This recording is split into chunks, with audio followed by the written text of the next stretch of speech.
Donald Trump မဲဆွယ်ကြတဲ့ရော Donald Trump တမဒါအဖြစ်တက်လာကြတဲ့ကစက်တိုက်လှုပ်ဆောင်နေတဲ့ USA မှာတရားမဝင်နေထိုင်တဲ့လူတွေကိုစစ်ဆေးပြီးတော့မှပြန်ပို့တာတွေသူတို့နေနေတဲ့ထဲမှာအမျိုးသမီး39နှစ်ရှိတဲ့အမျိုးသမီးကိုကားကနေမောင်းပြီးထပ်ပြေးမလို့လုပ်တဲ့ထဲမှာသူတို့ရဲ့ဒီ officer ကနေပြီးတော့မှဝန်ထမ်းပေါ့နော်တာဝန်ရှိတဲ့လူကနေပြီးတော့မှသူတို့အဲ့လိုဖြစ်သွားရနော်ပြီးတော့ USA က Minnesota State မှာဖြစ်သွားတဲ့အတွက်ကြောင့်မလို့အဲ့ဒီဒေသခံတွေလည်းစံတပြမှုနဲ့တကုံလုံးကြပါတယ်ပြီးတော့ပွဲချင်းမပြီးဘူးဆိုပေမဲ့လည်းသူ့ရဲ့ဒီလိုမျိုးကြောင့်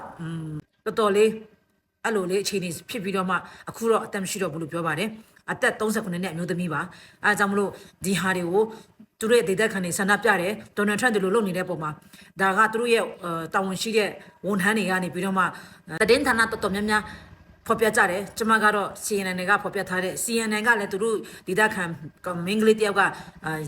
ရိုက်ပြီးတော့မှ social media မှာပေါ့နော်ဒီတင်လိုက်တဲ့အချိန်မှာတအားကိုပြန်ပြီးသူတို့ကလည်းပြန်ကူးထားတယ်ထင်တယ်ရှင်းရတာအဲကြောင့်မို့ CNN သတင်းဌာနကဖော်ပြချက်ရဲ့ကျွန်မကယူထားတာဖြစ်ပါတယ်ထပ်ပြီးတော့မှဒါနဲ့ပတ်သက်ပြီးမှလည်းဒေါ်နယ်ထရန့်ကလည်းထုတ်ပြန်ထားတာရှိပါတယ်အဲ့ဒီကံရကရှင်မျိုးသမီးကဖြတ်ပြေးမလို့လုပ်တဲ့အချိန်မှာပေါ့နော်အဲ့လိုဟန်တာရင်းနဲ့တယောက်ကတားရတဲ့အချိန်မှာကားမောင်းပြေးတဲ့ခါမှာရှေ့တယောက်ကနေပြီးတော့မှသူ့ရဲ့ဒါနဲ့အဲ့လိုဖြစ်လိုက်တဲ့အတွက်ကြောင့်မလို့ခိုးတော့အသက်မရှိတော့လို့ပြောတယ်အဲ့တဲ့တင်းကတော်တော်ကို social media မှာရောကဘာမှာရော USA နိုင်ငံအတွင်းမှာရောတော်တော်လေးစူပူမှုဖြစ်နေပါတယ်အားကြောင့်မို့ကျွန်မချက်ပြီးသတင်းတက်လာမယ်ဆိုရှင်တင်ပြပေးပါမယ်ဒီလိုသတင်းတွေစိတ်ဝင်စားတော့သူများကျွန်မရဲ့အခင်းနာအပေါင်းမနေရတဲ့အပေါင်းလေးနေ